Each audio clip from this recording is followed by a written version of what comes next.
Friends ఇప్పుడే అందిన వార్త బీఆర్ఎస్ నేతపై థర్డ్ డిగ్రీ పోలీసులు తీవ్ర కోపంలో కేటీఆర్ అంటూ వార్తలు అయితే వస్తున్నాయండి. దీనికి సంబంధించి వివరాలు చెప్పడానికి వీడియో చేయడం జరుగుతుంది. చాలా మంది వీడియోస్ ఉన్నారు కానీ సబ్స్క్రైబ్ చేసుకొని మర్చిపోతున్నారని దయచేసి ఛానల్ సబ్స్క్రైబ్ చేసుకొని బెల్ ఐకాన్ ఆల్ పైన ట్యాప్ చేయండి. ఇటువంటి ఇంపార్టెంట్ ఇన్ఫర్మేషన్ మిస్ అవ్వకుండా మీ ఫోన్ నోటిఫికేషన్ రూపంలో వస్తుందండి. చాలా మంది వీడియోస్ ఉన్నారు కానీ లైక్ చేయడం లేదండి. దయచేసి లైక్ చేయండి, ఇన్ఫర్మేషన్ అందరికి కూడా తెలుస్తుంది.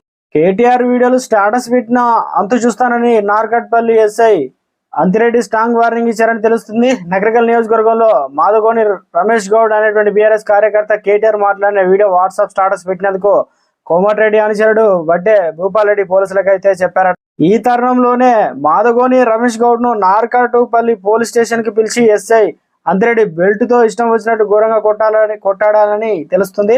దీంతో BRS party legal cell call centre ద్వారా విషయం తెలియజేయగా స్థానిక మాజీ ఎమ్మెల్యే చిరుమర్తి లింగయ్య స్పందించారు. అనంతరం ఈ సంఘటన పైన ఎస్పీ డిఎస్పీలతో మాట్లాడారు చిరుమర్తి లింగయ్య. అయితే పై అధికారులు ఎందుకు చెప్పావంటూ స్థానిక నార్కట్పల్లి ఎస్ఐ రాయలేని భాషతో బూతులు తిడుతూ మిమ్మల్ని వదిలిపెట్టను, అక్రమ కేసులు బనాయించి జైల్లో వేస్తాం అంటూ మాదగోని రమేష్ గౌడ్ను బెదిరించాడు. స్థానిక మహాత్మాగాంధీ యూనివర్సిటీలో చదివే విద్యార్థులను సైతం అక్రమ కేసులు పెట్టి లోపలేస్తే అంటూ బెదిరింపులకు పాల్పడుతున్నాడట ఎస్ఐ అంతిరెడ్డి. దీంతో దయచేసి భవిష్యత్తులో స్థానిక ఎస్ఐ అంతిరెడ్డి నుంచి మాకు ప్రాణహాని లేకుండా కాపాడని అంటూ బాధితులు అయితే వేడుకుంటున్నారు. గతంలో కూడా ఇలాంటి సంఘటనే జరిగింది. మరోసారి కూడా ఇప్పుడు కేటీఆర్ వీడియో స్టాటస్ పెట్టుకోవడంతో దీని కారణాలు ఏంది అసలు ఇంకా పూర్తిగా తెలవాల్సి అయితే ఉంది.